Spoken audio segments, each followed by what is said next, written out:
Breaking news, WBC ipinag-utos na kailangan idepensa ni Shakur Stevenson ang kanyang WBC lightweight title laban kay William Zepeda. So magandang laban ito kay Shakur Stevenson dahil walang gustong lumaban kay Shakur Stevenson sa 135 pounds dahil boring daw lumaban itong si Shakur Stevenson at tatakbuhan ka lang sa loob ng ring. Well, bagay ang estilo ni William Zepeda sa pagiging technical fighter ni Shakur Stevenson dahil bibigyan niya talaga ng pressure itong si Shakur Stevenson.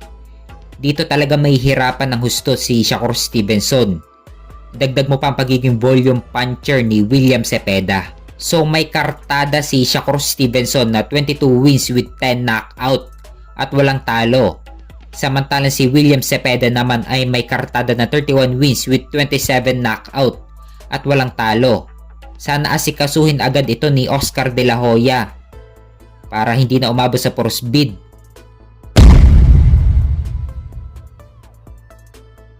Sa kabilang banda naman, undisputed super middleweight champion Canelo Alvarez versus Edgar Berlanga.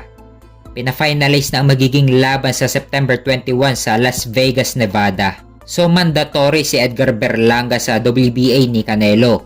So marami na naman ang nadismaya sa pagpili ni Canelo ng kalaban niya. Dahil babago pa lang si Edgar Berlanga sa pagiging mandatory kay Canelo. Kumbaga sa prutas medyo hilaw pa si Edgar Berlanga. Malinaw na ngayon na daking na ang ginagawa ni Canelo. Ilang taon nang mandatory si David Benavidez sa WBC ni Canelo. Pero ayaw pa rin palagan ni Canelo si David Benavidez. Kahit sa WBA matagal nang hawak ni David Morrell ang regular WBA. Pero ayaw din palagan ni Canelo si David Morrell. At kahit sa IBF, hindi sinunod ni Canelo ang mandatory status ng IBF na labanan niya si William Skull. So hindi na makatarungan ang ginagawa ni Canelo at kahit sa mandatory status ng ibang sanctioning bodies, ayaw nang sumunod ni Canelo. So pinipili na lang niya yung mga gusto niyang labanan.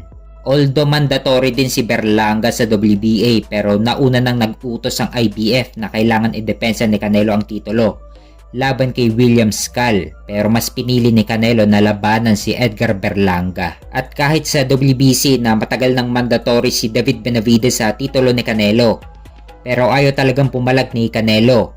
Kaya marami na naman ang galit at nadidismaya ngayon kay Canelo dahil sa pagpili niya ng kalaban.